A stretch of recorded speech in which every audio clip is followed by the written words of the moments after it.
से और हमारे सारे उपस्थित सम्मानित गेस्ट इंतजार कर रहे थे। आज के सुपर सेशन, पॉलिसी सेशन, आज के सुपरस्टार सेशन के लिए जिसमें हम न्योता दे रहे हैं मंच पे, बहुत इज्जत और एहतराम के साथ समाजवादी पार्टी के राष्ट्रीय अध्यक्ष आदरणीय श्री अखिलेश यादव जी के लिए। और वो आए उससे पहले मैं निवेदन करूंगा हमारे मेंबर ऑफ पार्लियामेंट आदरणीय श्री राजीव जी से कि वो आएं और अपनी बात रखें और हमारे लीडर को वेलकम करें। Thank you.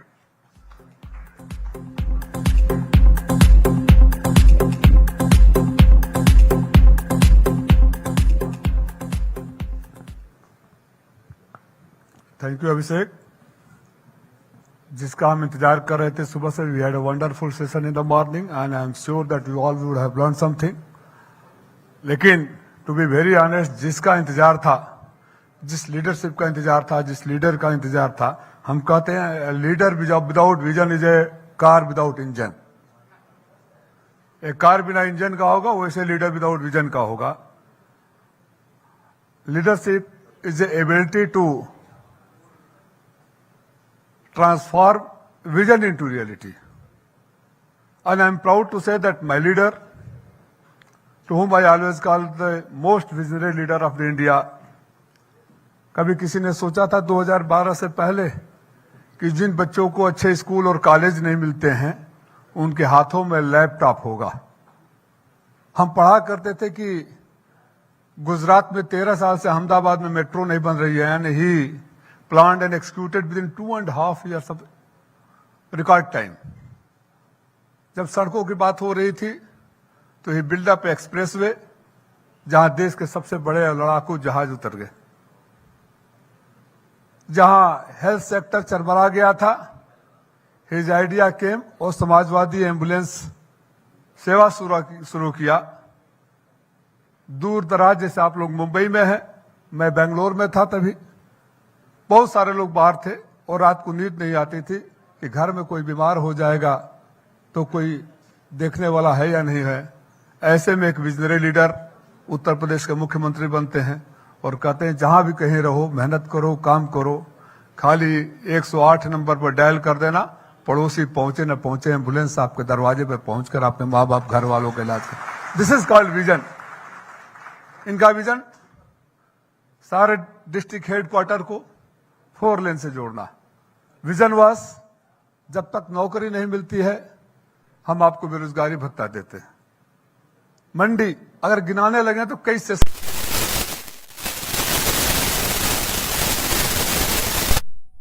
और इस समय जब देश के नेता जुमलों की बात सोचते हैं, नफरत फैलाने की बात सोचते हैं, हर मुद्दे पर कोई ऐसी बात सोचते हैं कि मेन मुद्दों से लोगों का ध्यान भटक जाए, तो अब हमारे नेता सोचते हैं कि स्टार्टअप में क्या किया जाए, आर्टिफिशियल इंटेलिजेंस में क्या किया जाए, होलिस्टिक हेल्थ में क्या किया जाए, क्रिएटिव इकोनॉमी के लिए क्या किया जाए, और उसके बाद बहुत सारे ऐसे प्रोग्राम हैं।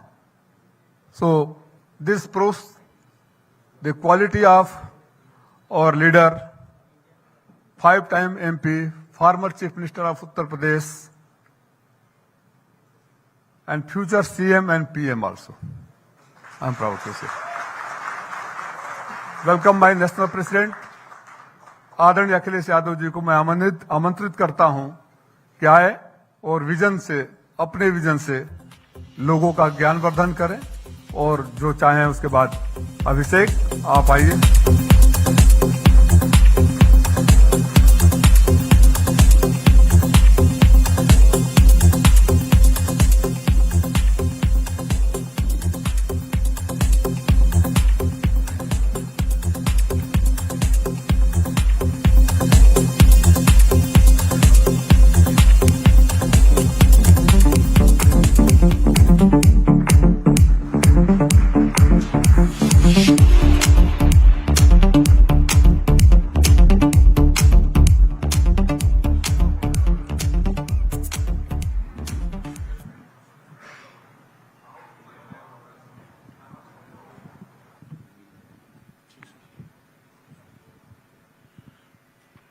Vision India plan developer ascent के इस मंच पे आदरणीय माननीय श्री अखिलेश यादव जी का एक बार पुनः स्वागत।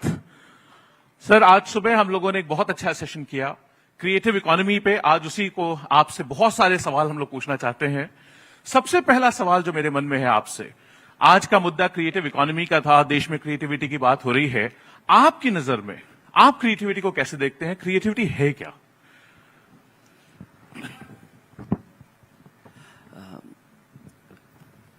सबसे पहले तो मैं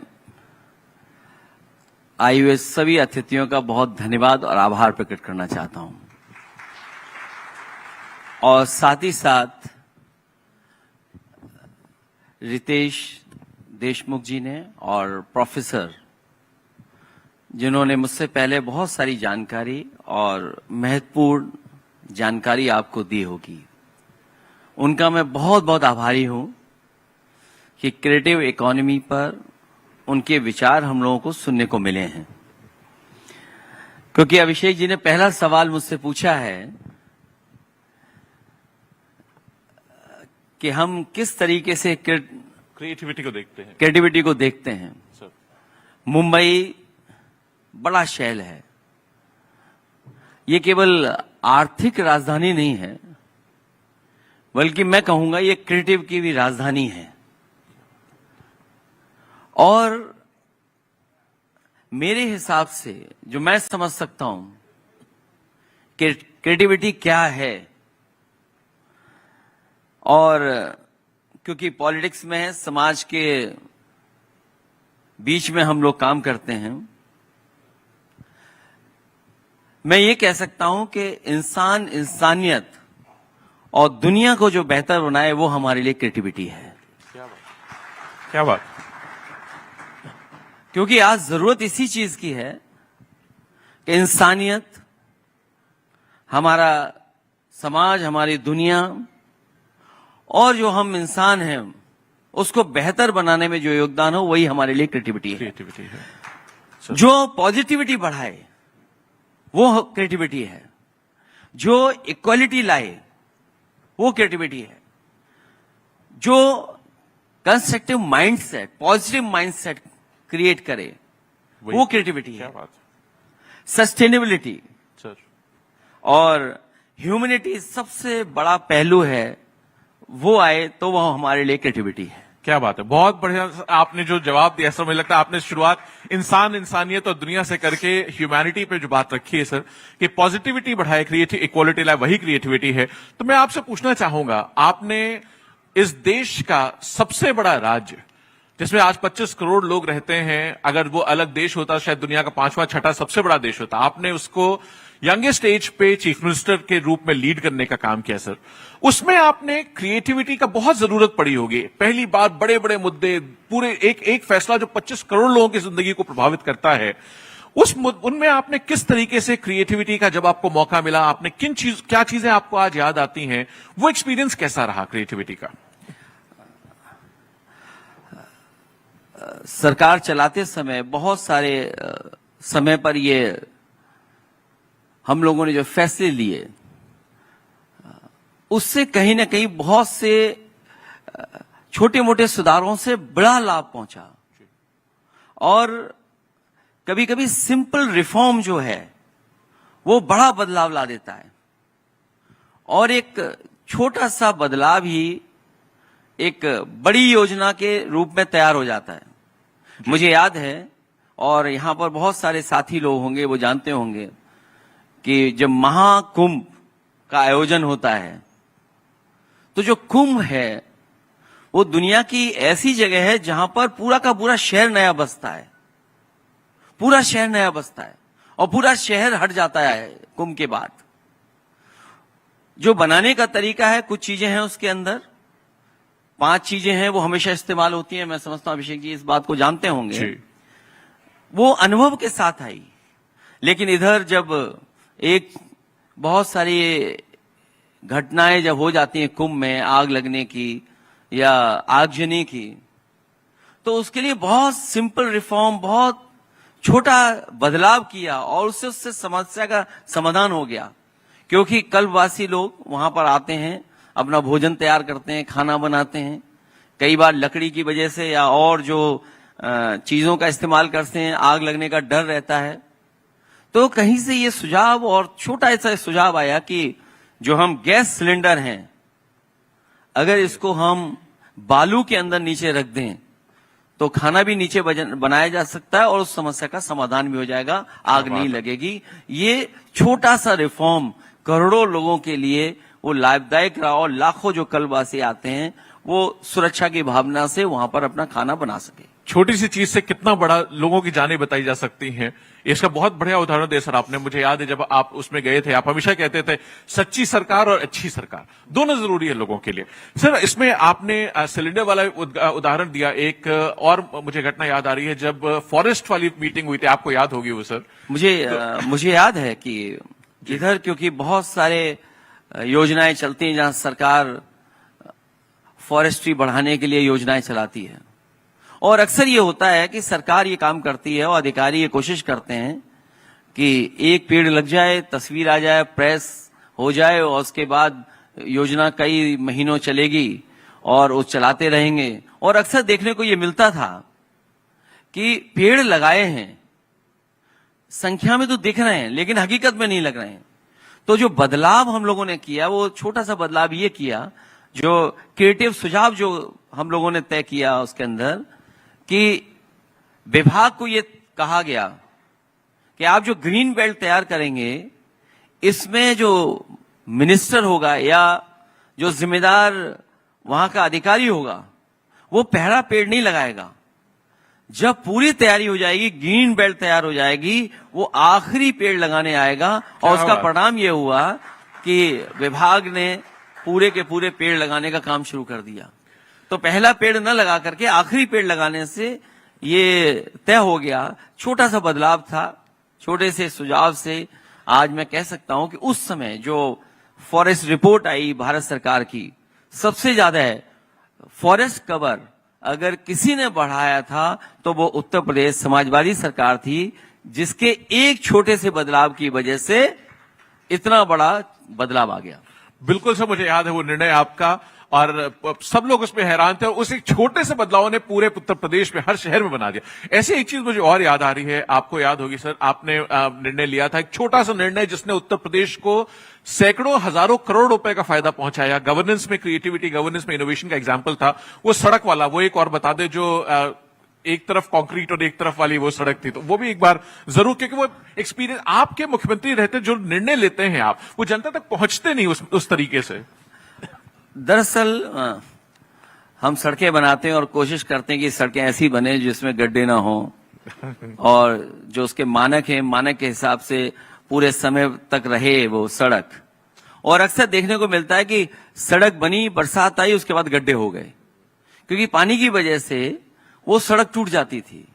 और एक समय ऐसा था कि उत्तर प्रदेश में जिन लोगों ने उस समय की खबरें पढ़ी होंगी, कालपी से लेकर के जिला हमीरपुर और उस जिले के जोड़ने वाली सड़क जो थी, हमीरपुर और कालपी को जोड़ने वाली, जालौन को जोड़ने वाली सड़क, कहा जाता था कि दुनिया की सबसे गड्ढे वाली सड़क है। उसके गड्ढे सैटेलाइट से भी देखे जा सकते थे और अक्सर बनती थी वो सड़क और अक्सर खराब हो जाती थी। तो उसमें मैंने एक सुझाव ये जोड़ा कि आखिरकार सड़क क्यों खराब होती है। तो उन्होंने कहा कि सड़क पानी की वजह से खराब हो जाती है। तो मैंने कहा बुंदेलखंड में तो बारिश तो बहुत कम होती है, बहुत कम समय होता है जिस समय बारिश होती है, और बारिश तो है नहीं, उसके बाद सड़क क्यों खराब हो गई। तो पता लगता है कि क्योंकि वो वहां से बालू के ट्रक आते हैं माइनिंग के, तो एक तरफ से जब खाली जाते हैं तो पानी नहीं गिरता है, जब वो भर के आते हैं तो पानी गिरता था, जिसकी वजह से सड़क खराब हो जाती थी। तो हम लोगों ने फैसला ये लिया कि जाने वाली सड़क तो बिटुमिन की होगी, लेकिन आने वाली सड़क जो होगी जिसमें पानी गिरेगा वो आरसीसी होगी। और उसका परिणाम ये हुआ कि वो सड़क आज भी चल रही है। एक बार बनी थी, वो आज भी चल रही है। वरना अक्सर ये होता था कि सड़क बनी और महीने 2 महीने में जितना पानी उसके अंदर गया, बिटुमिन की सड़क खराब हो गई।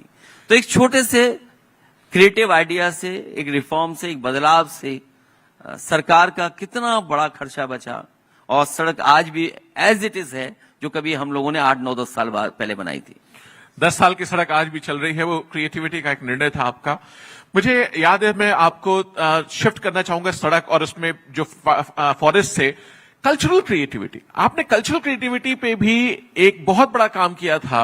और मुझे याद है एक वो यश चोपड़ा जी का कोट आप हमेशा करते थे स्विट्जरलैंड के बारे में, तो हम बंबई बैठे हैं, तो फिल्म पॉलिसी में जो आपने क्रिएटिविटी वो निर्णय लिए थे, मैं चाहूंगा उसके बारे में भी बताएं एक बार, वो आपका एक्सपीरियंस कैसा था?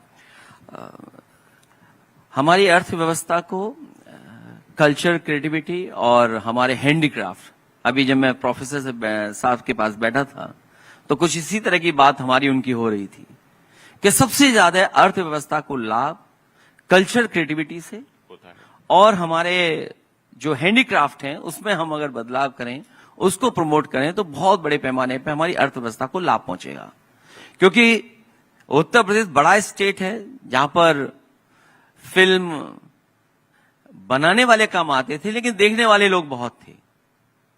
तो उस समय हम लोगों ने बदलाव किया कि सबसे बेहतर स्कीम अगर हो उत्तर प्रदेश की, जिसमें तमाम हमारे फिल्म के लोग, जो जुड़े लोग हैं, जो फिल्म बनाते हैं या उससे संबंधित जितने लोग हैं, उनकी राय पर अगर कोई पॉलिसी बने जी, तो उदाहरण के लिए हम लोगों ने बनाया और उसका परिणाम यह हुआ कि आज भी फिल्म वहां पर शूट होती हैं। और उस समय पर जो हमारे रीजनल एक्टर्स थे, रीजनल जो हमारे कलाकार थे, उनको स्पेस नहीं मिलता था, फाइनेंशियल सपोर्ट उनको कोई नहीं देता था।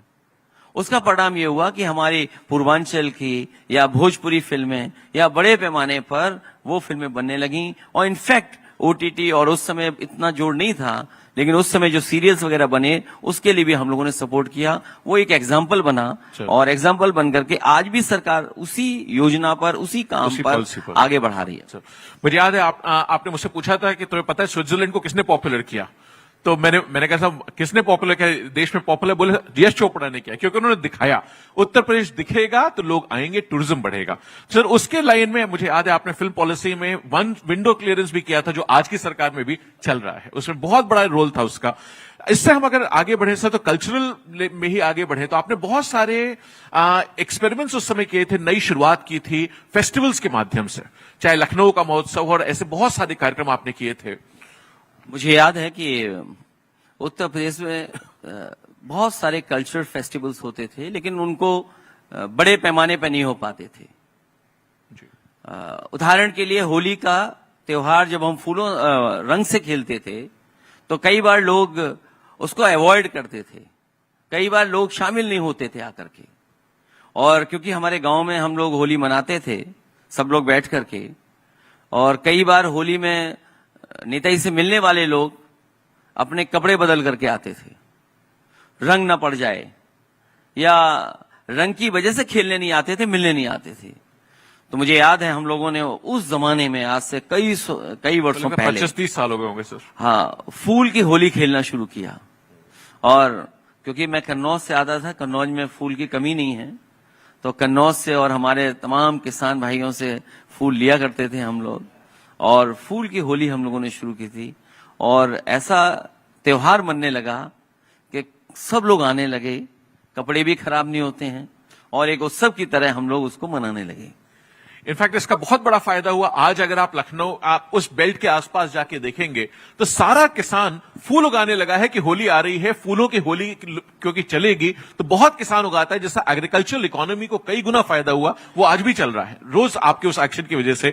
इसी तरह सर मैं चाहूंगा, आपने जो महोत्सव शुरू किए थे लखनऊ में, झांसी में, आगरा में, उसके बारे में आपका आइडिया कैसे है, वो क्रिएटिविटी कहां से आई आपको, आपने सोचा कैसे? सफाई महोत्सव के बारे में सब जानते थे, लेकिन बहुत सारे जगह पर पहले से महोत्सव हुआ करते थे। अयोध्या में रामायण मेला था, चित्रकूट में रामायण मेला था। जो लोकल हमारे आर्टिस्ट हैं, लोकल जो हमारे कलाकार जुड़े रहते हैं उससे। इसी तरह झांसी का फेस्टिवल शुरू किया, आगरा का फेस्टिवल शुरू किया, आपके वाराणसी में शुरू किया। न केवल फेस्टिवल शुरू किए, मुझे याद है कि हर शहर के एसेंस क्या है उसके लिए परफ्यूम भी हम लोगों ने बनाया कि उस शहर का परफ्यूम क्या हो सकता है। वाराणसी के घाटों में हम क्या सुगंध आती है, क्या महक आती है। तो ये कोशिश की, उससे बहुत सारे आयोजन हुए, बहुत सारे कलाकारों को मौका मिला।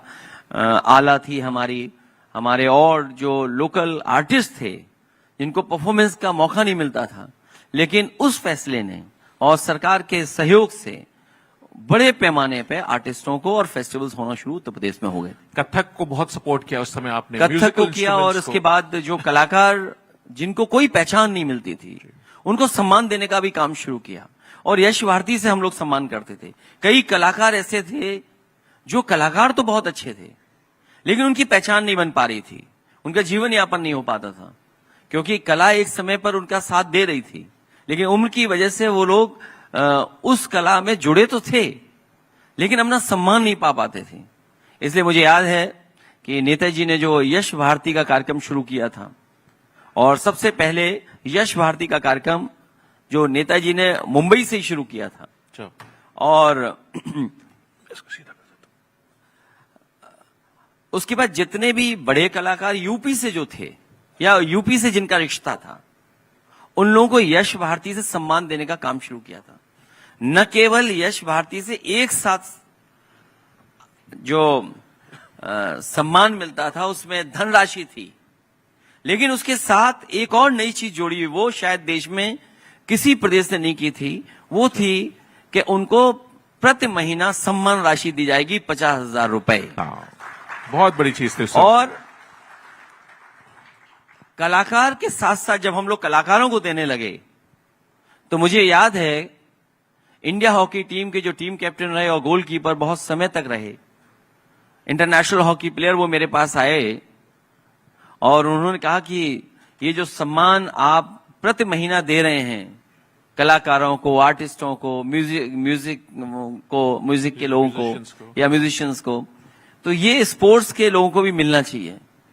और उस समय हम लोगों ने ये फैसला लिया कि यश भारती पद्मश्री, पद्म विभूषण या जिस भी अवार्ड से वो खिलाड़ी या स्पोर्ट्स से जुड़ा संबंधित व्यक्ति सम्मान पा रहा है, उसको उत्तर प्रदेश की सरकार से सम्मान राशि 50,000 रुपए महीना देने का काम हम लोग करेंगे। और इस तरह बहुत सारे आर्टिस्ट जिनको सब हम लोग भूल गए थे। मुझे याद है रीता गांगुली जी बहुत बेगम अख्तर की म्यूजिक से जुड़ी रही। उन्होंने कहा कि बहुत गरीब कलाकार हमारे हैं, अगर उनको सम्मान मिल जाएगा, उनको भी इस योजना से जोड़ दिया जाएगा। तो ऐसे बहुत सारे कलाकारों का सम्मान करने का मौका मिला, केवल एक रिफॉर्म से, एक बदलाव से, एक छोटे से फैसले से जो सरकार ने लिया, उसमें बड़े पैमाने पे समाज के जिम्मेदार लोग, सम्मानित लोगों को सम्मान देने का मौका मिला। इसी तरह एक आपका निर्णय था, मुझे याद है कि एनवायरनमेंट की जो आपकी सेंसिटिविटी है, गौरैया खत्म हो रही थी और आपने स्पैरो डे शुरू कराया। उसके बाद फिर बाहर के देशों से भी एक्सपर्ट्स को बुला करके हम लोगों ने पहली बार आपके उसमें लीडरशिप में, आपकी डिसीजन में वो हुआ था सर, बर्ड फेयर और बैलून फेस्टिवल्स हुए थे।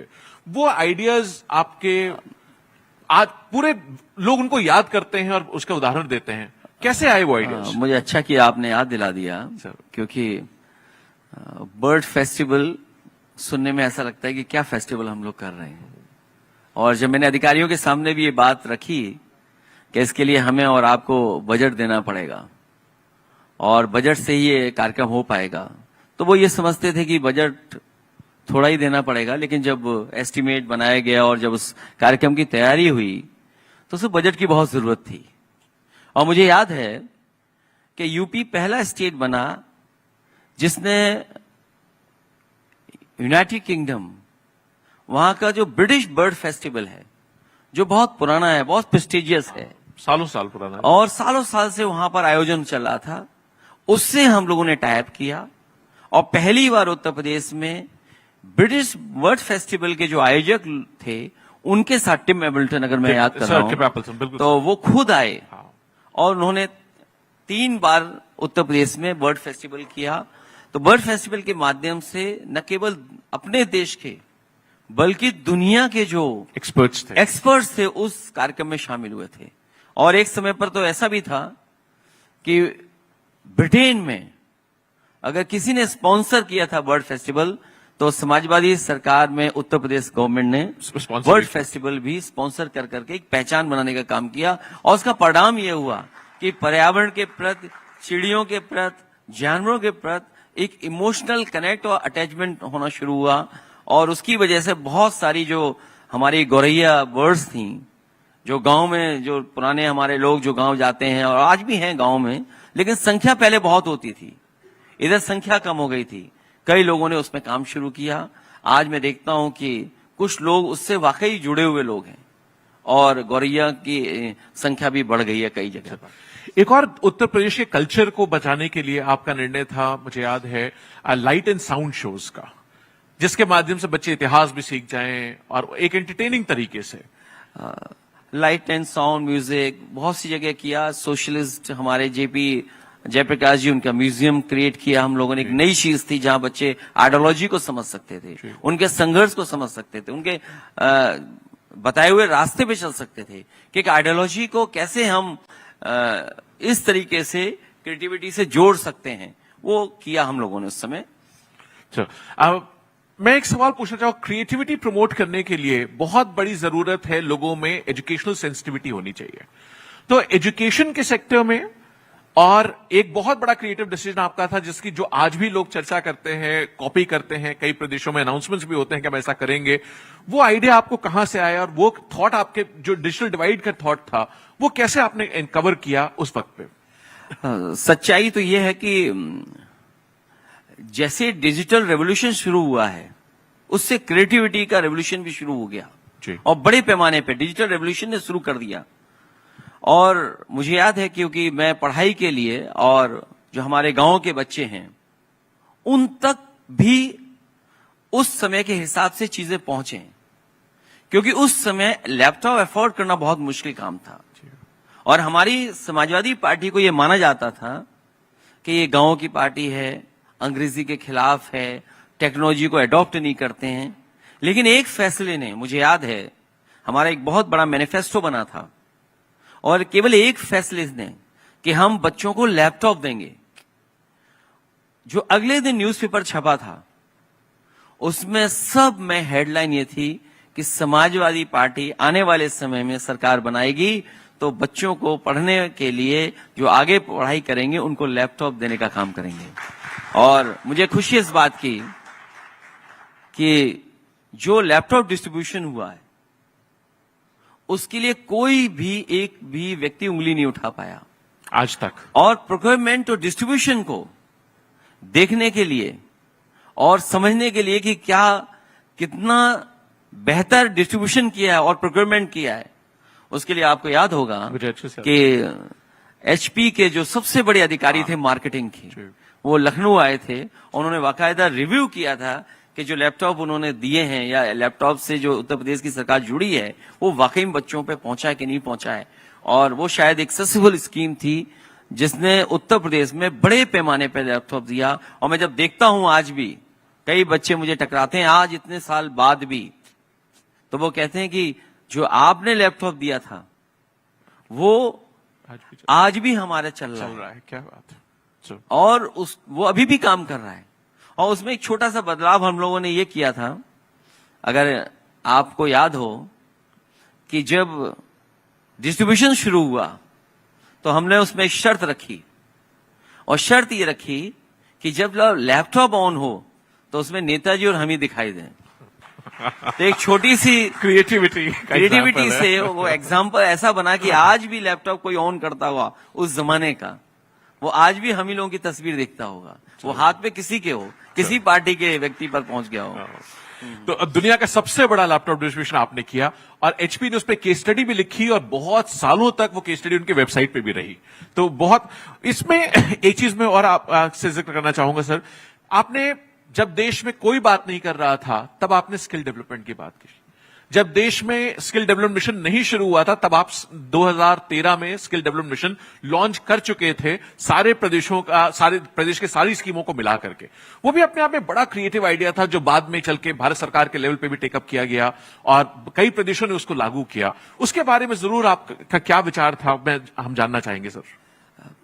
क्योंकि कई बार बच्चे पढ़ाई तो कर लेते हैं, डिग्री तो होती है, लेकिन जब तक उनके पास ट्रेनिंग नहीं हो, स्किल उनकी और ट्रेन न किया जाए स्किल में, तो वो जॉब्स नहीं पा पाते हैं। तो मुझे याद है कि परफ्यूमरी में हमारे कन्नौज का बड़े पैमाने पे कारोबार होता है, तो स्किल डेवलपमेंट में परफ्यूमरी को जोड़ा और बच्चों को फ्रांस भेजा, जो दुनिया का परफ्यूमरी का सेंटर है।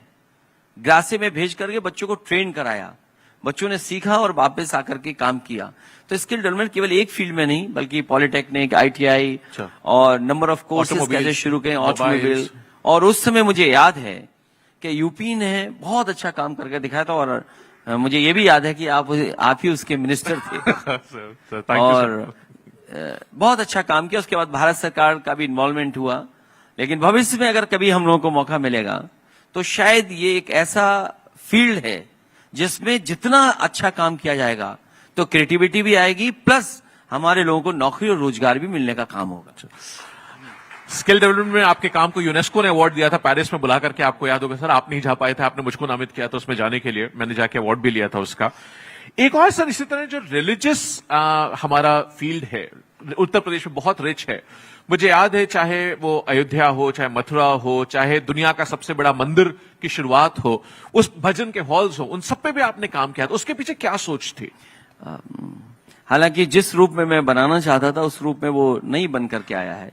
अक्सर हम देखते हैं कि जो हमारे धार्मिक स्थान हैं और जहां पर बहुत सारे लोग जगह जगह से आते हैं, उसमें गरीबों की संख्या बहुत होती है। और गरीब अगर मंदिर जाए, दर्शन कर करके आए, फिर वो वक्त कहां गुजारे। तो इसलिए पहली बार हम लोगों ने ये प्लान किया उस समय कि अयोध्या में जहां इतने बड़े पैमाने पे लोग आते हैं, उनके रुकने का, उनके परिवार के साथ बैठने का समय कैसे गुजरे, उसके लिए भजन स्थल बनाया था। और बाकायदा सब कुछ उनको फैसिलिटी वहां पे दी थी, जितनी भी एमिनिटीज हो सकती है वो दे सकते हैं कि आराम कैसे मिलेगा, हॉल है, सब कुछ है, तो गरीब आकर के वहां समय गुजार सकता था। और कोशिश ये की थी कि जो आर्टिस्ट हैं या जो धर्म से जुड़े लोग हैं, जो लोगों को समझा सकते हैं, वहां बहुत बड़े पैमाने पे साधु संत हमारे रहते हैं, वो कई बार प्रवचन करना चाहते हैं, तो उन्हें सरकार की तरफ से ये प्लेटफॉर्म मिलता कि 2 घंटे 3 घंटे जो यहाँ आए हैं श्रद्धालु, उनके बीच अपनी बात रख सकें। और जो लोकल कलाकार हैं, अगर वो भजन के माध्यम से उनको आस्था से और जोड़ सकें, उसके लिए इस तरह के सेंटर्स बनाने का काम उस समय हुआ था। और ये सब कुछ जितना आपने किया क्रिएटिव इकोनॉमी के लिए, क्रिएटिविटी के लिए, रिलीजन के इकोनॉमी के लिए, कल्चर इकोनॉमी के लिए, ये सब बिना इंफ्रास्ट्रक्चर के संभव नहीं था। इंफ्रास्ट्रक्चर पे आपने बहुत रिमार्केबल काम किया, जो आज भी लोग जिसकी कसमें खाते हैं, मैं कह सकता हूं। देश में पहली बार हेलीकॉप्टर प्लेन्स के उतरने से लेकर के, वो विजन क्या था, वो सोच क्या थी आपकी क्रिएटिविटी के कॉन्टेक्स्ट में, वो जरूरी है समझना। हालांकि अभी भारत सरकार ने 11 साल बाद हवाई जहाज उतारे, जो 11 साल पहले हम लोग उतार चुके थे हाईवे पर। और जब मैं आगरा लखनऊ एक्सप्रेसवे बनाना चाहता था, और उस समय क्योंकि यूपी का बजट भी इतना नहीं था और बीच में बहुत सारे फाइनेंशियल ऐसे क्राइसिस आए, जिसमें जिस मॉडल पे मैं चाहता था वो हाईवे बन जाए, वो नहीं बन पाया। सबसे पहले पीपीपी मॉडल पे मैं उस हाईवे को बनाना चाहता था, क्योंकि बैंक सपोर्ट नहीं कर रही थी, फाइनेंशियल इंक्लूजन नहीं हो पा रहा था। उसकी वजह से बहुत सारे साथी जो उसमें शामिल हुए थे, कॉन्ट्रैक्टर्स, वो काम को छोड़ करके चले गए। क्योंकि एक्सप्रेसवे हम लोग बनाना चाहते थे, इसलिए उसको मॉडल बदल करके ईपीसी मॉडल पर लेकर के आए। और जब उस एक्सप्रेसवे को बनाना शुरू किया तो इसके अलोंग क्या क्या करें, तो शायद वो देश का पहला ऐसा एक्सप्रेसवे था। केवल वो एक्सप्रेसवे नहीं था, बल्कि हमारी एग्रीकल्चर इकोनॉमी को कैसे बूस्ट करेगा। उसके किनारे मंडियां थी। कन्नौज में मान लीजिए परफ्यूमरी पार्क था, जिसमें हमारे परफ्यूम के बारे में लोग जान सकें, समझ सकें, या उससे जुड़ा हुआ कारोबार कर सकें, उसके लिए जगह थी। आलू की मंडी थी, क्योंकि आलू बहुत बड़े पैमाने पर होता है, तो एक ही जगह आए आलू किसान का, और कॉमन फैसिलिटी सेंटर बन जाए वहां पर, जिससे कि अगर वो आलू से कोई और प्रोडक्ट भी बनाना चाहे तो वो किसान को फायदा पहुंचे। आगे जाकर के धान का, अन्य चीजों का, प्लस जो हमारे यहाँ सब्जियां होती हैं उसके लिए मंडी थी। और इसके साथ साथ ग्लास सिटी क्रिएट करना चाहते थे हम लोग, और औरैया के पास प्लास्टिक सिटी करना चाहते थे। और ये पहला एक्सप्रेसवे देश का था। अक्सर हम एक्सप्रेसवे में देखते थे कि आप हर 50 किलोमीटर पे आपके टोल होता था। आप बहुत तेज चल करके आए, फिर आप लाइन में खड़े हो गए, क्योंकि आपको जाना बहुत दूर है। हर टोल पर आपका आधा घंटा, कभी 1 घंटा, कभी 45 मिनट ये चले जाते थे। तो उस समय जो डिजाइन हम लोगों ने अपनाई, वो डिजाइन ये अपनाई कि कोई भी टोल सड़क पर नहीं होगा, सबके सब टोल एग्जिट पर होंगे। और उसका परिणाम ये हुआ कि 323 किलोमीटर में कहीं भी ऊपर टोल नहीं था, सब टोल आपके नीचे थे। और ये पहला ग्रीनफील्ड एक्सप्रेसवे ऐसा था कि इसके अलोंग हालांकि वो जितनी भी इलेक्ट्रिफिकेशन उसमें है वो हमारी सोलर से है, अच्छा। सोलर एनर्जी से। प्लस इसके अलोंग हम सर्विस लेन, किसी भी एक्सप्रेसवे में उससे पहले सर्विस लेन नहीं बनती थी, और सर्विस लेन बनाने के साथ साथ क्योंकि किसान की जमीन जा रही है तो किसान आंदोलन करता था कि उसको जगह नहीं मिल रही, अगर वो क्रॉस करना चाहे, उसका गांव से खेत दूर हो गया, तो हम लोगों ने बाकायदा किसानों से सुझाव मांगा कि आप बताइए आप कहां पर चाहते हैं कि आपके खेतों से सीधे पहुंच जाएं। तो वहां कलवर्ट, पुलिया या जो भी उनके अंडरपास देने थे, तो जब सुझाव लिए तो हमको बहुत ज्यादा कलवर्ट या अंडरपास नहीं बढ़ाने पड़े, ज्यादा से ज्यादा 20 हमें कलवर्ट और अंडरपास बढ़ाने पड़े, और उसका परिणाम यह हुआ कि उस एक्सप्रेसवे के अलोंग एक भी किसान ने आंदोलन नहीं किया, जबकि जमीन भी 3 महीने के अंदर उन्होंने दे दी, केवल एक छोटे से बदलाव से कि सुझाव उनसे ले लें ना, हम उनके हिसाब से डिजाइन कर दें, हम डिजाइन न दे दें उनको, बल्कि हम उनसे पहले ही सुझाव ले लें कि आपके गांव खेत कहां से रास्ता चाहते हैं, कहां पे अंडरपास बनेगा, कहां कलवर्ट देंगे, तो उससे हमें एडवांटेज पहुंचा। और शायद देश का वो एक्सप्रेसवे पहला बना जहां पर हम लोगों ने ये तय किया कि चलते हुए एक्सप्रेसवे पे भी अगर हवाई जहाज उतारना चाहेंगे आप, इमरजेंसी में, अगर वॉर टाइम में अगर आपको एयरक्राफ्ट उतारना पड़ेगा, टेक ऑफ करना पड़ेगा, तो उसके लिए हम लोगों ने इंफ्रास्ट्रक्चर दिया, उसका एयरफोर्स के साथ मिल करके हम लोगों ने काम किया। और जब इस समय उद्घाटन हुआ था, शायद देश में 323 किलोमीटर का एक्सप्रेसवे 19 महीने में नहीं किसी ने बनाया, जितना समाजवादी सरकार में हम लोगों ने 19 महीने में एक्सप्रेसवे बना करके तैयार कर दिया। क्या बात है सर। और इसी में मैं ऐड करना चाहूंगा, क्योंकि रिफॉर्म क्रिएटिविटी की बात याद आ रही है, तो जो लोग उस हाईवे पर चले होंगे उन्होंने देखा होगा कि भदान एक इलाका पड़ता है, भदान है वो जगह जहां पर एक्सप्रेसवे क्रॉस कर रहा है रेलवे ट्रैक को, और ये रेलवे ट्रैक वो है जो दिल्ली से कलकत्ता वाला है। दिल्ली से कलकत्ता में सबसे ज्यादा राजधानी, सबसे ज्यादा ट्रेन चलती थी। मैं यूपी सरकार में होते हुए क्योंकि एक्सप्रेसवे बना रहा था, तो मैं पत्र लिखता था भारत सरकार को कि ट्रेन रुकने का शेड्यूल दे दो, जिससे कि हमारा आरओबी बन जाए, रेल ओवर ब्रिज बन जाए। लेकिन मैंने देता रहा, उन्होंने मुझे परमिशन नहीं दी, और वो टाइम हमारे पास बहुत कम बचा कि अगर हमें वो टाइम नहीं देंगे, अगर वो शेड्यूल नहीं देंगे ट्रेन का रुकने का, तो हो सकता है हमारा एक्सप्रेस वे कनेक्ट नहीं होगा। और हम एक सरकार से मांगते रहे, वो सरकार चली गई, दूसरी सरकार से मांगते रहे, भारत सरकार से, उन्होंने भी परमिशन नहीं दी। तो उस समय जो हमारे कॉन्ट्रैक्टर्स थे उनसे बातचीत हुई, उन्होंने कहा कि अगर आप डिजाइन चेंज कर दें इसकी, तो ये हाईवे पर हम लोग आरओबी बना देंगे बिना ट्रेन रोके हुए। और उनका सुझाव हम लोगों ने माना। देश का पहला ये एक्सप्रेसवे पे आरओबी बना 8 लेन, जिसमें एक भी ट्रेन रोकी नहीं गई, बिना ट्रेन रोके हुए शेड्यूल के वो हम लोगों ने 8 लेन ब्रिज बनाने का काम किया। तो थोड़े से बदलाव में 1 साल 2 साल बच गया हमारा, नहीं तो 1 साल 2 साल में उस प्रोजेक्ट की कॉस्ट क्या होती, और कॉस्ट के साथ साथ जिस टाइम पे हम लोग बनाना चाहते थे वो टाइम भी हम कंप्लीट नहीं कर पाते, हमारा एक्सप्रेस वे जुड़ता भी नहीं उस समय पर। तो ये जो लखनऊ आगरा एक्सप्रेसवे की क्रिएटिविटी थी, उसका उदाहरण एग्जिट वाले टोल वाला आपने दिया सर, उसके डिजाइन का दिया, और मुझे ये कहते खुशी कि वो एक बेंचमार्क बना। इनफैक्ट इंडियन रोड कांग्रेस ने अपने मानक उसके बाद रीडिफाइन किए और बदले, और ये कहा कि अब कोई भी किसी भी एक्सप्रेसवे पे मेन सड़क पे टोल नहीं बनना चाहिए। वो आपकी क्रिएटिविटी का नतीजा था। इसी तरह सर, सिर्फ आपने ये तो एक बड़ा उदाहरण दे दिया, मैं चाहूंगा शहरों के अंदर जो क्रिएटिविटी आपने करी और रिकॉर्ड टाइम में आपने 20 महीने में ये बनाया, इसी तरह एक और रिकॉर्ड है हिंदुस्तान का आज तक का, हिंदुस्तान का क्या दुनिया का रिकॉर्ड है। चाइना के अलावा किसी ने भी, दूसरे किसी देश ने आज तक मेट्रो स्पीड से नहीं बनाई जैसे आपने बनाई। उसका क्या है सर? मुझे याद है कि जब लखनऊ मेट्रो में, हालांकि वो मेट्रो हमारे मैनिफेस्टो का पार्ट नहीं था, जो लखनऊ की मेट्रो या और जगह जो मेट्रो बनी है यूपी में, वो हमारे मैनिफेस्टो का पार्ट नहीं था, लेकिन अर्बन उसके लिए जरूरत थी लोगों के लिए एक clean, neat and clean, environment friendly public transport system. तो इसलिए हम लोगों ने जिन सिटीज में बन सकता था और उस समय की सेंट्रल पॉलिसी के तहत जिन शहरों को हम फाइनेंशियली इंक्लूजन ले सकते थे, वहां पर मेट्रो बनाने का काम शुरू किया। और मुझे याद है मेट्रो बनाने से पहले देश के मेट्रो मैन इंजीनियर श्रीधन जी को मैंने सरकार का एडवाइजर बनाया।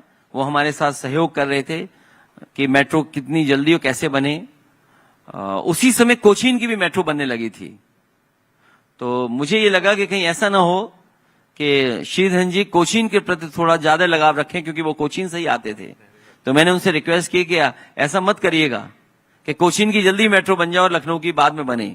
उन्होंने कहा ऐसा नहीं होगा, और उसका परिणाम ये हुआ कि एडमिनिस्ट्रेटिव लेवल पर, गवर्नमेंट लेवल पर और कॉन्ट्रैक्टर के लेवल पर, और जो हमारे एडवाइजर थे श्रीधन जी, उनके साथ चलने से रिकॉर्ड टाइम में हम लोगों ने देश की सबसे जल्दी मेट्रो 9 किलोमीटर की कहीं शुरू की थी, तो वो लखनऊ में, लखनऊ की मेट्रो रिकॉर्ड टाइम में 9 महीने में शुरू कर दी थी।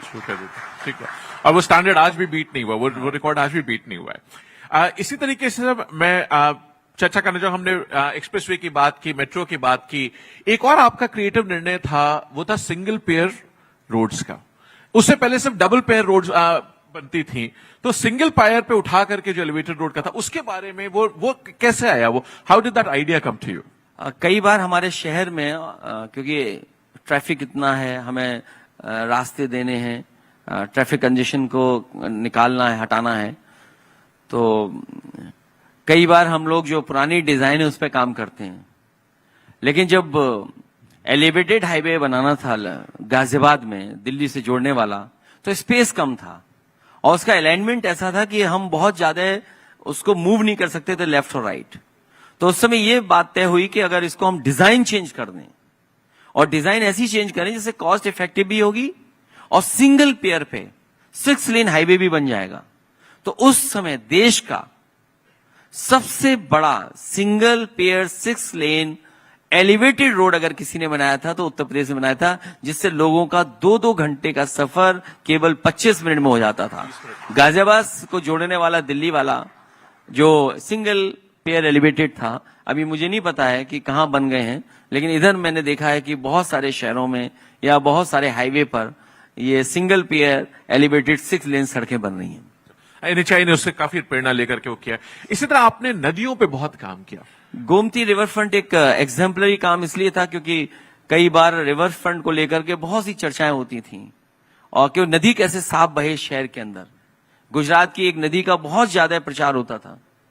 तो उस समय हम लोगों ने ये स्वीकार किया कि अगर लखनऊ जैसे शहर में अगर ये एग्जाम्पलरी काम कर ले जाए हम लोग, और मैं ये कह सकता हूं कि जो डिजाइन किया गया वो सबसे मॉडर्न और सबसे कॉस्ट इफेक्टिव डिजाइन हुआ, और उसमें एक कोशिश की गई कि शहर के अंदर कोई भी नाला उसके अंदर नहीं जाएगा, और अगर कोई नाला जाएगा भी तो ट्रीट होकर के पानी उस नाले में जाएगा।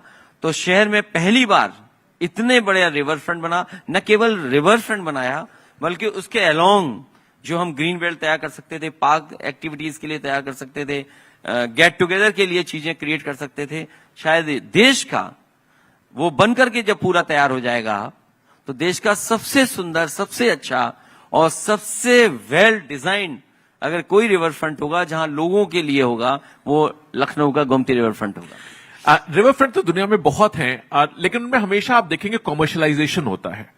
आपने वो निर्णय नहीं लिया, क्या सोच थी उसके पीछे? क्योंकि अगर आप कॉमर्शलाइजेशन कर देंगे तो वो ग्रीन जो आप क्रिएट करना चाहते थे कि लोग आए पार्क में हरा भरा देखें, और उसमें कोशिश ये की गई कि जिस तरीके से लोग ब्लूमिंग देखते हैं कि हमारे इस सीजन में ये पेड़ उग रहे हैं। आजकल तो हम नेट पे देखते हैं कि चेरी ब्लॉसम कब हो रही है, और बहुत सारे ट्रीज हैं जो फ्लावरिंग करते हैं।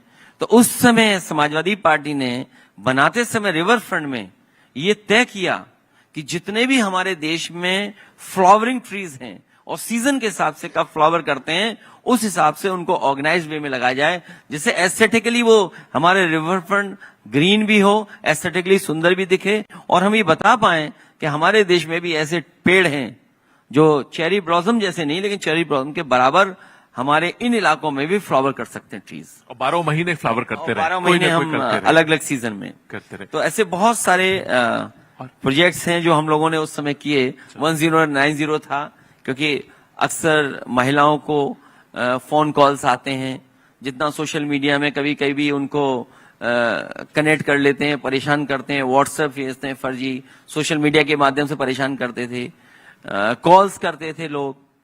तो ये 1090 वुमेन पावर लाइन हम लोगों ने शुरू की और ये इसमें तय किया कि अगर कोई ये गलती कर रहा है तो उसको रोका जाएगा और तब तक फॉलो किया जाएगा जब तक वो बंद नहीं कर देगा परेशान करना किसी को। तो 1090 वो स्कीम बनी लड़कियों की सुरक्षाओं के लिए, महिलाओं की सुरक्षाओं के लिए, जो सुप्रीम कोर्ट ने भी अप्रिशिएट किया कि जो उत्तर प्रदेश ने ये काम किया है, क्रिएटिव वर्क किया है, यही उदाहरण दूसरे स्टेट को भी अपनाना चाहिए। पार्क्स में भी आपने बहुत काम किया, चाहे लायन सफारी वाला जो है इटावा में लाके बनाना। क्योंकि जब हम लोग बाहर दुनिया में देखने जाते हैं तो मुझे याद है कि कई शहरों में बच्चों के लिए बहुत अच्छे अच्छे पार्क बने हैं, सफारीज बने हैं। लोग करोड़ों रुपए खर्च कर करके साउथ अफ्रीका जा रहे हैं परिवार को लेकर के, लाखों रुपए खर्च कर करके और हिस्सों में दुनिया में जाते हैं। तो उस समय समाजवादी पार्टी ने कोशिश की, फॉरेस्ट की बहुत बड़ी लैंड इटावा में थी, इटावा को दूसरी तरीके की पहचान थी, लेकिन इटावा में नेताजी के समय पर शुरू किया गया लाइन सफारी और एनिमल सफारी, उसको शुरू किया, उसके टाई अप किए हम लोगों ने। मुझे याद है कि लॉन्गलीट पार्क है लंदन का, यूके का, उनका सपोर्ट लिया, उनके एक्सपीरियंस का सपोर्ट लिया।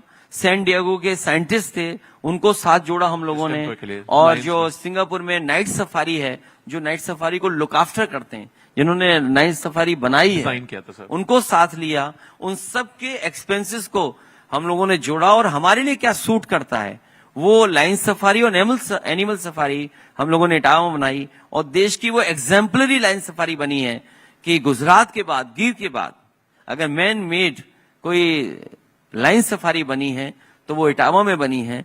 आज मुझे खुशी है इस बात की कि 20 और 24 से ज्यादा वहां पर आज लाइन्स हैं जो वहां पर सरवाइव कर रहे हैं। शायद ये पहला एग्जाम्पल है न केवल देश का बल्कि दुनिया का जहां जीरो से हम लोगों ने शुरू किया। और एक बहुत अच्छा ब्रीडिंग सेंटर है जहां पर समय समय पर हमारे एक्सपर्ट और डॉक्टर्स कोशिश में रहते हैं कि कोई भी लाइन बीमार ना हो, जान ना जाए। ये शायद अपने आप में एक एग्जाम्पलरी काम इटावा में हुआ। और अभी 3-4 आप शायद 5-7 दिन पहले 3-4 कब्ज भी हुए हैं। 4 कब्ज हुए हैं अभी।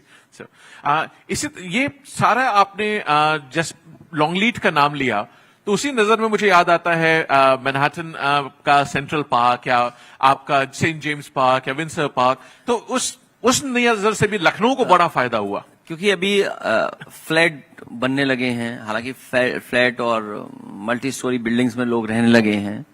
ओपन स्पेसेस तो हैं लेकिन ओपन स्पेसेस बहुत ग्रीन, बहुत बड़े नहीं हैं। तो लखनऊ में जो ओपन स्पेसेस थे जिनको हम पार्क बना सकते थे, लखनऊ जैसे शहर में जहां लाखों लोग रहते हैं, आसपास बड़े पैमाने पे मल्टी स्टोरी बिल्डिंग है, वो कहां जाएं ओपन स्पेस में या ऑक्सीजन लेने कहां जाएं? लोग कहते हैं पार्क हमारे लंग्स बनते हैं। तो जेनेशियस पार्क जो 400 एकड़ से ज्यादा है वो समाजवादी सरकार में बना और उसमें कोशिश की गई कि क्वालिटी प्लांटेशन हो। जो हमारे प्लांट्स हैं, ट्रीज लगे हैं, क्वालिटी ट्रीज लगे। ये नहीं कि हम बस ट्रीज लगा दें, लेकिन कोशिश की गई कि क्वालिटी ऑफ ट्रीज की बहुत अच्छी हो। न केवल वो बना, दूसरा हमारा लोहिया पार्क बना जो 70 एकड़ से ज्यादा में पार्क है। वो शायद दोनों लंग्स हैं शहर के। बिल्कुल है। और इसके साथ साथ मैं अभी कुछ दिन पहले सोशल मीडिया पे एक वीडियो, यहाँ के बहुत प्रतिष्ठित और हमारे साथ राज्यसभा में सांसद हैं मिलिंद देवरा जी, उनका मैं वीडियो देख रहा था। वो मुंबई की तारीफ कर रहे थे कि एक साइकिल हाईवे यहां बना है और यूज किया है, जो इंफ्रास्ट्रक्चर यहां बन रहा है उसमें एक साइकिल हाईवे बनाने की कोशिश की है। और मुझे याद आ रहा है कि जब समाजवादी सरकार थी तो मैंने जर्मनी का पढ़ा था कि जर्मनी में कोई रेलवे ट्रैक खत्म कर करके उन्होंने साइकिल हाईवे बनाया है। तो उस समय आइडिया मिला और उस आइडिया को हम लोगों ने यूपी में अपनाया और एक ऐसे इलाके से साइकिल हाईवे बनाया जहां नेचर है, जहां बहुत सारी नदियों के किनारे जा सकते थे, रिलीजियस स्पॉट्स थे। और चंबल के इलाका है जहां रिवाइंस देख सकते हैं आप, इटावा से लेकर के आगरा तक का, क्योंकि बहुत सारे टूरिस्ट आते थे जो घूमना चाहते थे उस इलाके को, जो रिवाइंस है, जो नदी का किनारा है, जो वाइल्ड लाइफ है, उसको देखने के लिए। तो पहला देश का 200 किलोमीटर का साइकिल हाईवे केवल साइकिल के लिए अगर किसी ने बनाया था उस जमाने में तो समाजवादी सरकार में बना। और आज भी वो साइकिल हाईवे लोगों के इस्तेमाल में है। मुझे जानकारी मिलती है, अखबार पढ़ता हूं कई बार, जो बच्चे हैं वो आज भी वहां पर साइकिल चला रहे हैं। गांव के लोगों को एक आसान रास्ता मिल गया है कहीं जाने के लिए, कहीं आने के लिए, उसी साइकिल हाईवे के माध्यम से, जो अभी टूटा नहीं है, क्योंकि इतना क्वालिटी का बनाया गया था, आरसीसी का, सीमेंट कंक्रीट का नहीं, आरसीसी का बनाया कुछ जगह पर, जिससे वो टूटे नहीं। तो आज भी साइकिल हाईवे वो चल रहा है। और इन सबके लिए गवर्नेंस बहुत जरूरी थी, तो आपने इस क्रिएटिविटी को ट्रांसलेट करने के लिए, चाहे लोक भवन हो, चाहे हाईकोर्ट की बात हो, उसको भी आपने मजबूत किया। क्योंकि जब तक आपका गवर्नमेंट का इन्वॉल्वमेंट नहीं होगा, फंड्स नहीं होंगे, बजट नहीं होगा, या इंटरेस्ट गवर्नमेंट का नहीं होगा, तब ये संभव नहीं है। ये क्योंकि नए प्रोजेक्ट हैं, क्रिएटिव प्रोजेक्ट्स हैं, क्रिएटिविटी इसमें इन्वॉल्व है, तो जब तक सरकार का इन्वॉल्वमेंट नहीं होगा, फंड्स नहीं होंगे, तो शायद ये संभव नहीं है। कोशिश की कि इंफ्रास्ट्रक्चर भी नया हो, मुख्यमंत्री का कार्यालय नया हो, पुलिस भवन, क्योंकि पुलिस का मैं देखता था कि पुलिस जो उनकी ऑफिसेज हैं, कोई ऑफिस यहाँ पर है, कोई वहां पर है, कोई यहाँ, अगर कोई पीड़ित है जिसको काम होता था, वो 10 ऑफिस में जाना पड़ता था उसको, क्योंकि अलग अलग जगह अलग अलग समय पर डिपार्टमेंट ने अपनी ऑफिसेज बनाई थी। तो उस समय समाजवादी पार्टी ने, हम लोगों ने काम किया कि एक पुलिस हेडक्वार्टर बना दें, उसी में सब कुछ मिल जाए पुलिस का। अगर किसी को कोई तकलीफ है, परेशानी है, या पुलिस की फंक्शनिंग के लिए अगर उन्हें काम करना, तो एक फ्लोर के नीचे सब आ जाएं।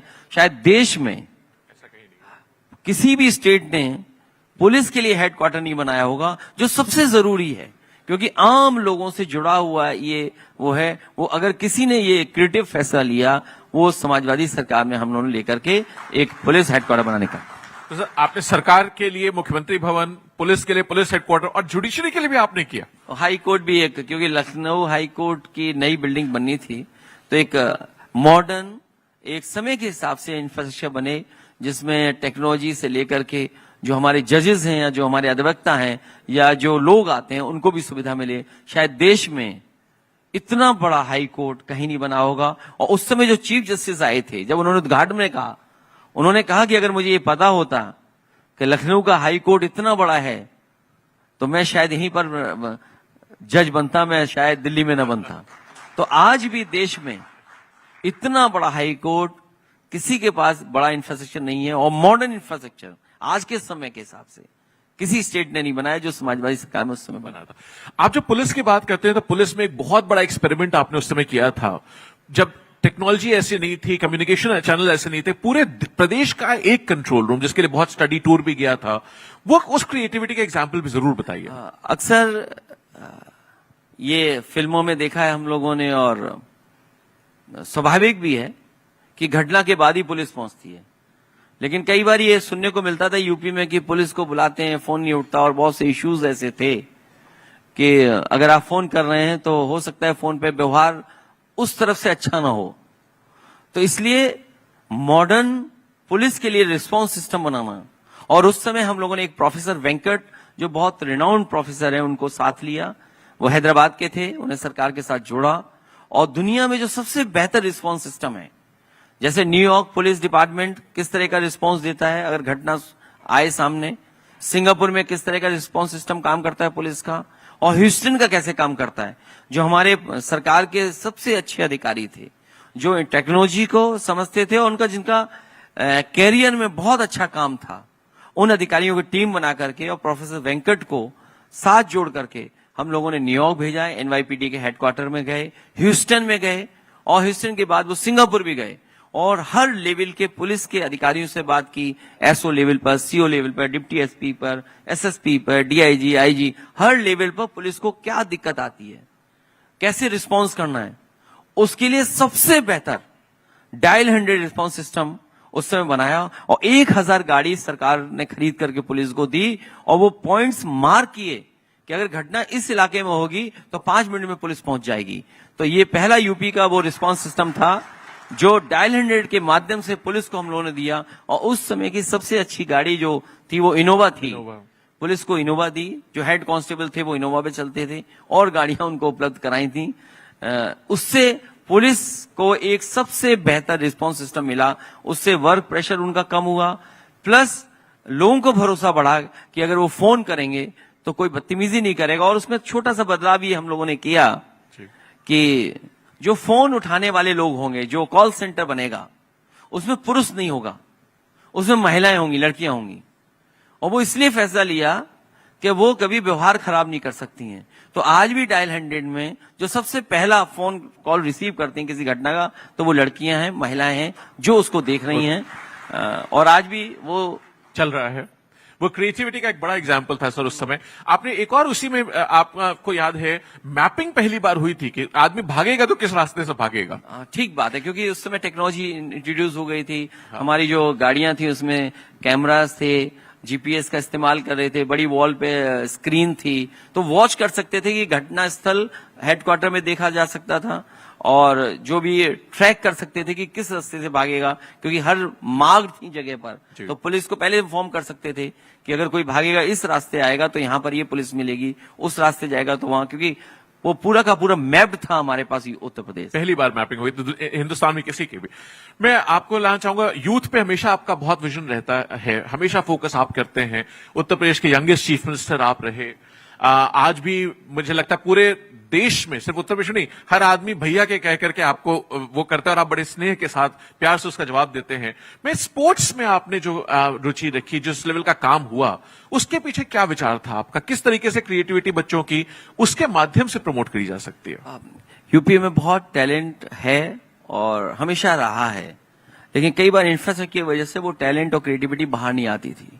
उस समय समाजवादी पार्टी ने न केवल स्पोर्ट्स पर्सन को सम्मानित किया, बल्कि एक जगह पर पूरी स्पोर्ट्स फैसिलिटी हो, स्पोर्ट्स सिटी को बनाना और मॉडर्न इंफ्रास्ट्रक्चर देना, उसका काम शुरू हुआ। उसका परिणाम ये हुआ कि स्पोर्ट्स में बड़े पैमाने पर इन्वेस्टमेंट हुआ और सरकार ने बजट भी दिया, जिससे कि एक अच्छा हमारा इंफ्रास्ट्रक्चर तैयार हो गया। उत्तर प्रदेश में कोई क्रिकेट का स्टेडियम नहीं था। क्रिकेट का इंटरनेशनल एक ग्रीन पार्क का एक अपनी पहचान थी। हिस्टोरिकली ग्रीन पार्क की अपनी पहचान रही थी। जब कभी भी मैचेस होते तो केवल ग्रीन पार्क में हुआ करते थे, कानपुर में, लेकिन और किसी शहर में नहीं हो पाते थे। यूपी के किसी शहर में इंटरनेशनल मैच नहीं देख पा रहे थे।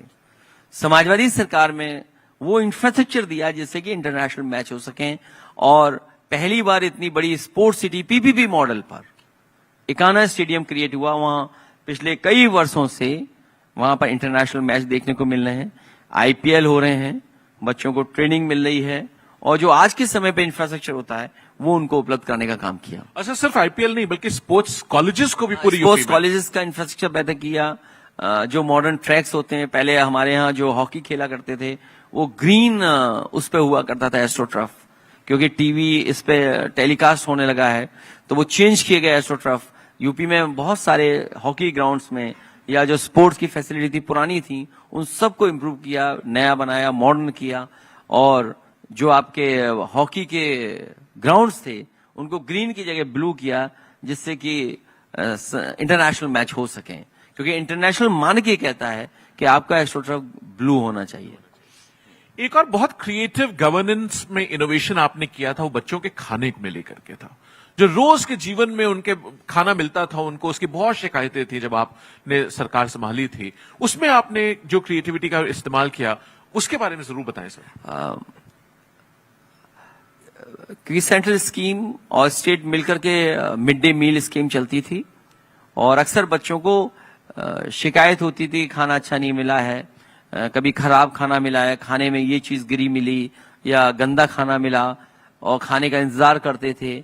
अभी खाना बना नहीं है, बनाने का भी रसोई हुआ करती थी, रसोईया बनाता था।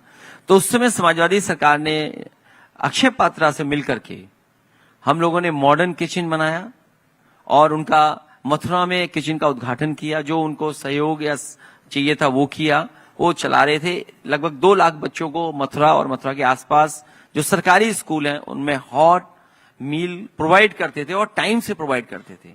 उसी स्कीम को हम लोगों ने रिप्लिकेट कर करके और लखनऊ में और शहरों में किचन बना करके और उनको सहयोग करके दिया, जिससे कि लाखों लाख बच्चों को हॉट मील समय पे मिल सका था, कुक्ड मील मिलता था। और जो मशीन लगाई थी उन्होंने जिससे रोटी बनती थी, अक्सर जो अगर मशीन काफी लोगों ने देखा होगा जो रोटी मेकिंग है, वो 20,000 रोटी मशीन से बनाते थे। तो रोटी बनना, पैक होना और समय से पहुंच जाना, ये एक उदाहरण बना जहां बच्चों को समय पर खाना मिला। और मुझे लगता है उसकी क्वालिटी इंश्योर करने के लिए आपने हम लोगों को हाउस में भी खिलवाया, विधानसभा में भी। क्वालिटी बेहतर, खुद भी वही खाते थे। क्वालिटी बेहतर हो तो एक बार हम सब लोगों ने मिलकर के या अचानक जाकर के हम लोग खाना खाते थे, जिससे पता कर सकें कि जो हॉट मील बन रहा है वो क्वालिटी का है कि नहीं है, बच्चों को पौष्टिक मिल रहा है नहीं मिल रहा है, और उसमें कम से कम पौष्टिक आहार मिल रहा था, क्योंकि एक वो भी जरूरी है। क्रिएटिव इकोनॉमी के सारे मुद्दे मैंने आपसे टच किए, एक छूट रहा है इंडस्ट्रियलाइजेशन का। इंडस्ट्री के बिना आपने बहुत इंडस्ट्री पे जोर दिया, चाहे वो इंसेंटिव स्कीम्स की बात हो, चाहे नई इंडस्ट्रियल पॉलिसी लिखने की बात हो, पुरानी इंसेंटिव स्कीम जो फंसी पड़ी थी उनको रिलीज करने की बात हो, उसमें क्या क्रिएटिविटी का आपने इस्तेमाल किया और उससे आप प्रदेश को कैसे लाभ हुआ? मुझे याद है कि मुझसे पहले नेताजी की भी गवर्नमेंट रही थी और उसमें कई इंडस्ट्री आई थी और इंडस्ट्री को जो इंसेंटिव मिलने थे वो नहीं मिल पाए थे। उस समय इंडस्ट्री के लोग भी खुश नहीं थे कि आपका इन्वेस्टमेंट अगर चाहते तो पुरानी स्कीम का अगर नहीं मिला है आपको, तो हम लोगों ने वो भी किया, प्लस इंडस्ट्री से समझ करके कि वो क्या चाहते हैं, किस तरह की स्कीम हो, वो बनाने का काम किया। उन छोटे छोटे बदलावों से, रिफॉर्म से ये उदाहरण बना कि बड़े पैमाने पे इन्वेस्टमेंट हुआ। SCL लखनऊ में अपना ट्रेनिंग इंस्टीट्यूट बनाया। सैमसंग के कुछ इश्यूज थे, सैमसंग के बहुत छोटे इश्यूज थे और सैमसंग किसी और स्टेट में जाना चाहता था। जब सैमसंग के जो वरिष्ठ अधिकारी थे, मैंने उनसे बात की और एक चीफ सेक्रेटरी लेवल पे बैठक कराई, उनसे पूछा कि आप क्या चाहते हैं, तो उन्होंने कहा कि हम ये कुछ और बेहतर स्कीम चाहते हैं और इंसेंटिव इस तरह के चाहते हैं। और मुझे याद है कि वो छोटे से बदलाव, जो छोटे से फैसले और जो रिफॉर्म किया हम लोगों ने, उसकी वजह से यूपी में एक्सपेंशन हुआ और सैमसंग का बड़ा प्लांट नोएडा में लग करके तैयार हो गया। एक और बड़ी कंपनी जो ट्रक बनाती है लखनऊ में है, वो छोड़ के जा रही थी, उसके भी आपने कई ऐसे फैसले किया थे और वो रुक क्योंकि गए। रिफॉर्म जब आप करते हैं और कोई क्रिएटिविटी उनकी आप स्वीकार करते हैं, क्योंकि उसी से गवर्नमेंट को या गवर्नमेंट से उससे लाभ पहुंचता है, तो वो भरोसा बढ़ता है, क्रेडिबिलिटी बढ़ती है। तो आपके निर्णय के बाद वो रुक गए, वरना उत्तर प्रदेश छोड़ के जा रहे थे। मैं सम करने के लिए पूछना चाहूंगा कि इस समिट के माध्यम से क्रिएटिविटी पे आप क्या मैसेज देना चाहेंगे जो हम सब लोग याद रख करके ले जा सके? हालांकि यहाँ पर जितने भी हमारे लोग बैठे हैं इन बातों को समझते हैं कि कई बार छोटे छोटे बदलाव से भी बहुत सी चीजें बदली जा सकती हैं।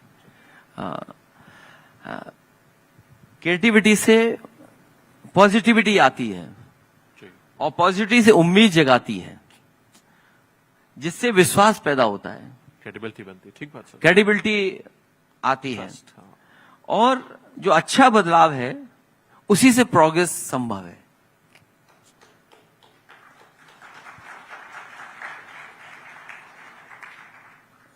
और क्रिएटिव इकोनॉमी डिस्ट्रक्टिव इकोनॉमी की जगह लॉन्ग टर्म बेस बनती है। ठीक बात सर। ये जो भरोसा बढ़ता है क्रिएटिव इकोनॉमी से, इंसानियत की काबिलियत बढ़ती है। क्रिएटिविटी जन्म और जात का भेदभाव नहीं रखती है। ठीक बात है, सोशल इंक्लूड जस्ट है, फेयर है सर। और इससे व्यक्ति का हुनर, टैलेंट और इसका स्किल का बेस्ट यूटिलाइजेशन होता है कंटेंट में भी। और इससे क्रिएटिविटी से हर इंसान अपनी कैपेबिलिटी और कैपेसिटी, मतलब कितना कर सकता है, कितना बढ़ा सकता है, और वो इस हिसाब से मैं कहूं, अगर एक तरीके से मैं कहूं सर, कि जब वो कंट्रीब्यूट करता है तो इकोनॉमी अपने आप बढ़ती है। बढ़ती है। क्रिएटिविटी से इकोनॉमी अपने आप बढ़ेगी। और बहुत सारे एग्जाम्पल हैं कि स्टैंड अप कमेटी कभी कभी हम लोग देखते हैं कितना बड़ा उदाहरण बना है, कितनी बड़ी इकोनॉमी को लाभ पहुंचा रहे हैं। यूट्यूबर्स हैं, कई समस्याओं का समाधान कर रहे हैं। इधर यूट्यूब पे बहुत सारी जानकारी हासिल हो रही है, तो कहीं ना कहीं बच्चियों को, महिलाओं को बड़े ऑप्शंस मिल रहे हैं यूट्यूब के माध्यम से। बहुत सारी जानकारी मिल रही, बहुत सारे एजुकेट हो रहे हैं। और मैं एक बात जरूर कहूंगा कि अगर कोई संदेश ही देना है मुझे, जी हाँ, एक तो लाइन मैं में जो संदेश दे सकता हूं इस क्रिएटिविटी और इस आयोजन के माध्यम से, सर, क्रिएटिव बनो, कंस्ट्रक्टिव बनो। क्या ये शायद सबसे बड़ा नारा हो सकता है कि हम क्रिएटिव बात। बने और कंस्ट्रक्टिव बने, डिस्ट्रक्टिव ना हो। क्या और बात। यही विजन हमारे इंडिया का मकसद है और संदेश। और इसी से प्लान डेवलप संभव है। मैं एक बार फिर आप सबका बहुत बहुत धन्यवाद देता हूं, बहुत बहुत आभार प्रकट करता हूं कि आपके बिना इतना बड़ा आयोजन संभव नहीं था। पिछले कई घंटों से आप लोगों ने हमारा सहयोग किया है, उसके लिए मैं हमेशा हमेशा आपका बहुत बहुत आभारी रहूंगा। मैं आपका बहुत धन्यवाद देता हूं सर, आपने बहुत कीमती वक्त दिया। हम बहुत शुक्रगुजार हैं आपके बातों के लिए, आपके एक्सपीरियंसेस के लिए। आई एम श्योर सबने बहुत सीखा है। मैं आपकी इजाजत से कुछ सवाल पूछना, जनता में जो भी सवाल हो, मैं चाहूंगा कि अपनी बात। कितने सवाल पूछ लें सर? अच्छा, कोई दो सवाल पूछ लें। हाजी साहब बताएं। हाँ बताएं। माइक दे दें प्लीज उनको, आप तक माइक पहुंचा दें।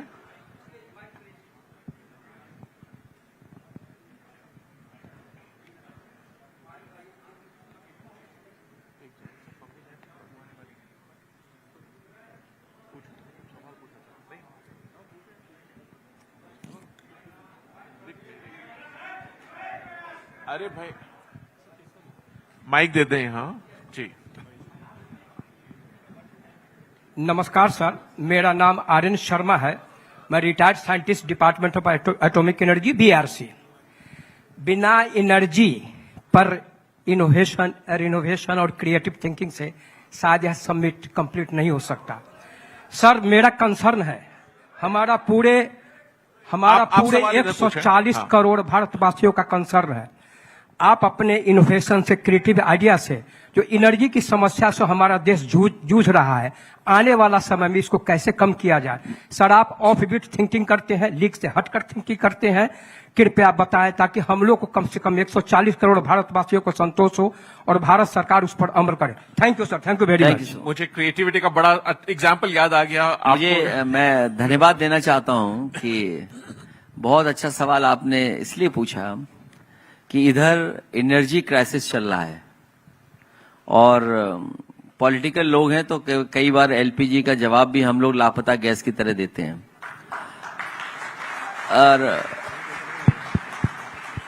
मुझे याद है कि देश के राष्ट्रपति रहे कलाम साहब से मेरी मुलाकात हुई थी, तो उन्होंने कहा कि ये जो गांव के हमारी लोगों की बिजली की समस्या है, और समस्या केवल बिजली आने और जाने की नहीं, इसके साथ साथ उन्हें भुगतान की भी है कि ये कैसे भुगतान करेंगे। तो मैं केवल एक उनके गांव की समस्या का समाधान के लिए जो सुझाव दिया था उस समय के राष्ट्रपति जी ने कहा कि इसको आप सोलर से मिनी ग्रिड से जोड़ दें इस गांव को। और मैंने उनसे समय मांगा और कहा कि हम 3 महीने के अंदर इस ग्राम सभा को सोलर से पूरा का पूरा बिजली दे देंगे, जिसमें उनका पंप चल जाएगा, गांव की चक्की चल जाएगी, हाउस होल्ड उनके लिए एलईडी बल्ब पहुंच जाएंगे, पंखा चल जाएगा, उनकी चार्जिंग हो जाएगी, टीवी चल जाएगा। और मुझे खुशी इस बात की कि उस समय सरकार में हम लोगों ने 3 महीने के अंदर उस गांव को पूरा का पूरा सोलर एनर्जी से कनेक्ट कर दिया और एक भी बिल गांव के लोगों को नहीं देना पड़ता था। ये तो एक रूरल इलेक्ट्रिफिकेशन की बात की है। हालांकि ये सवाल देश के लिए बड़ा सवाल है। इस सरकार को मौका मिला था विश्व गुरु बनने का, उन्होंने विश्व गुरु बनने का मौका खो दिया। अगर युद्ध ना हुआ होता तो ये शायद समस्या का समाधान हमें ढूंढना नहीं पड़ता। बिल्कुल ठीक बात। कोई और सवाल या आप बताएं जी।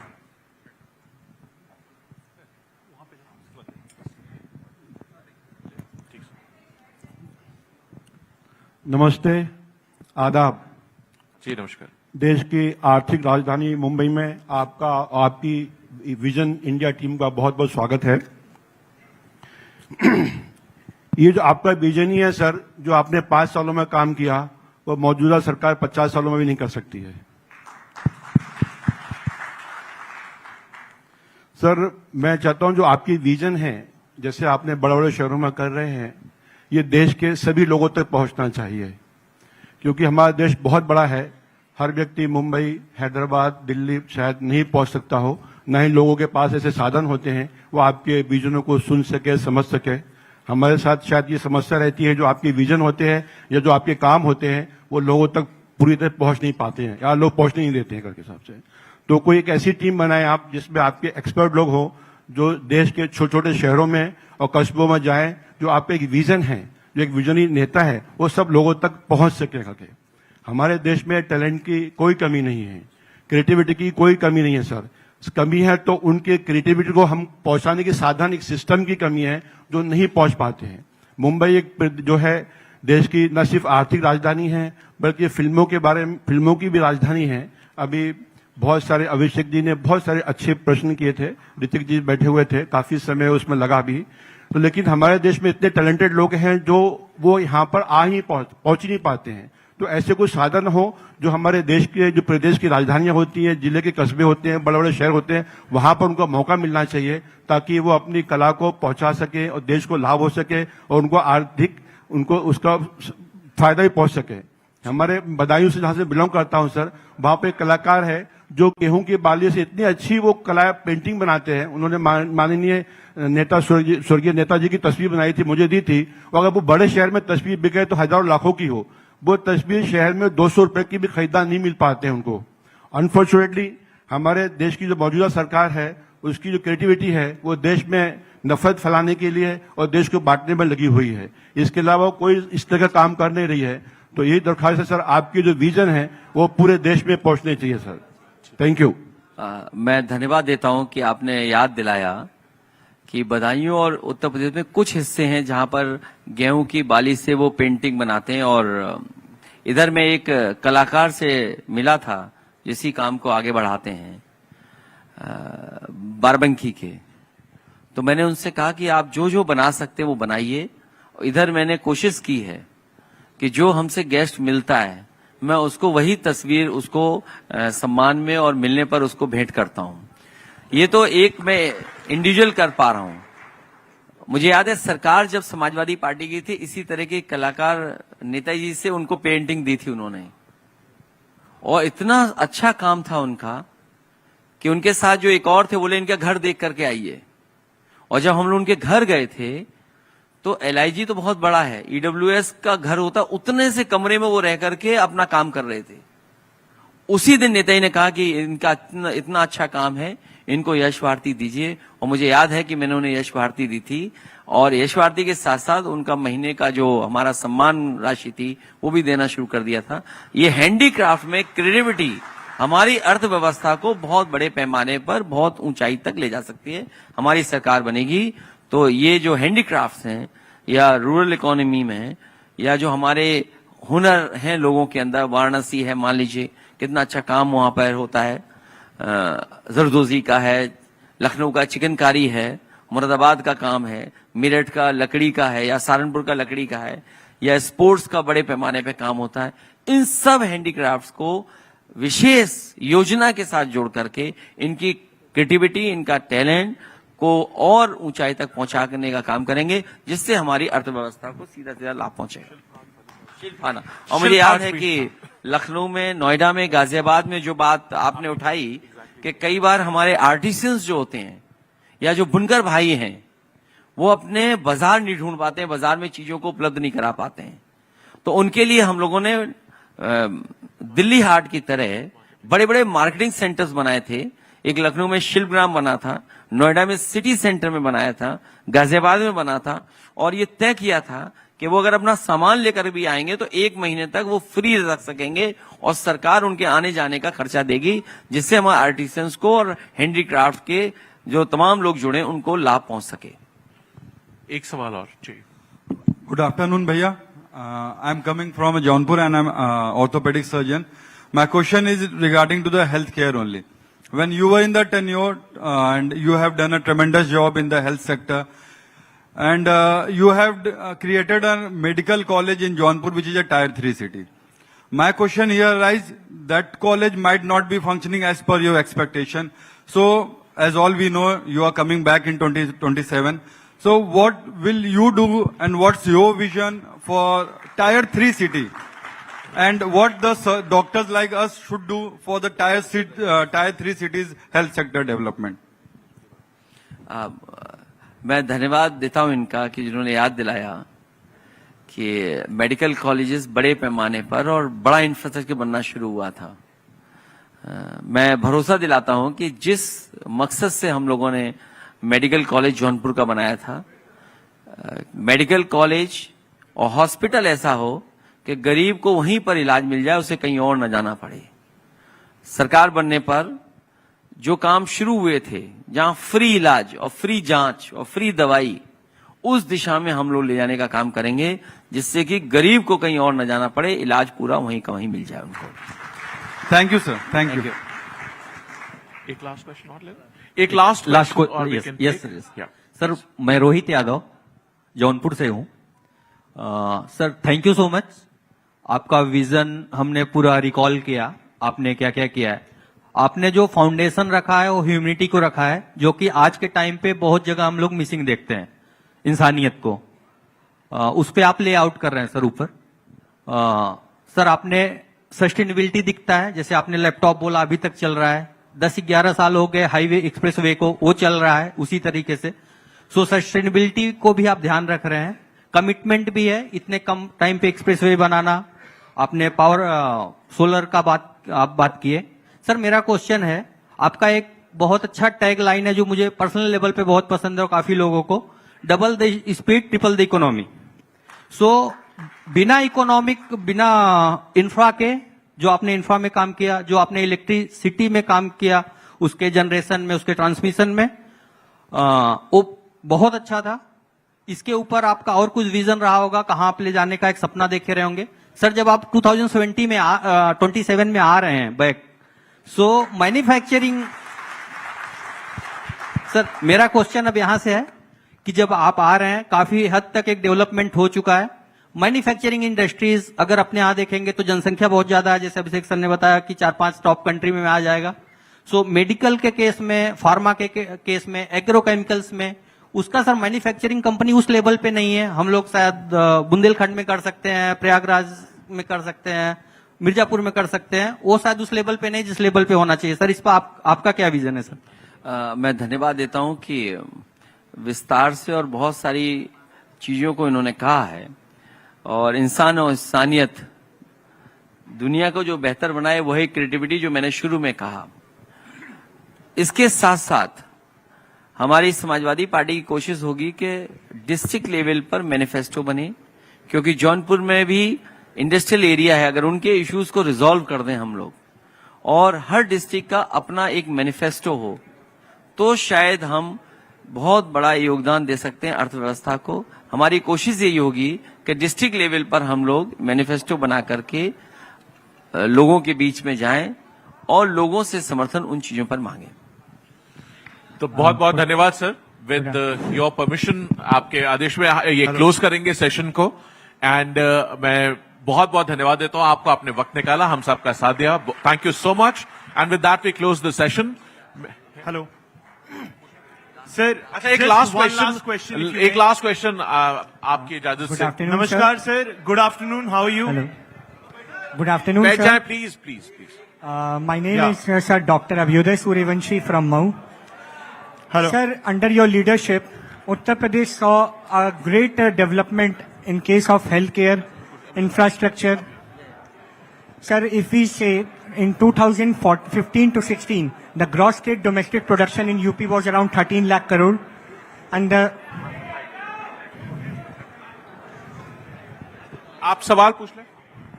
Sir, Uttar Pradesh saw the gross state domestic production was 13 lakh crore in 15 to 16. In 2016 to 17, it came around 14.8 lakh crore. एक मिनट सवाल सुन लेने दीजिए हो प्लीज। गया। नहीं, विल मैन्युफैक्चरिंग इकोनॉमी को लाभ देंगे। सेकंड, हाँ, कोशिश करेंगे कि मैन्युफैक्चरिंग Sir, सेक्टर हमारा ग्रो करे। कोई और सवाल है? सेकंड, पूछ लो। Sir yeah just a second. Yeah you ask me. नमस्कार पूछ लो, सर, पूछ लो। Myself Shaurya Pratap Singh Yadav from Banda. One question that I have for you is कि अभी I am a student at law from Lucknow, right? ठीक बात है। What I want to ask is, what advice or guidance would you have for the aspiring leaders, for the upcoming representatives of the people? One advice.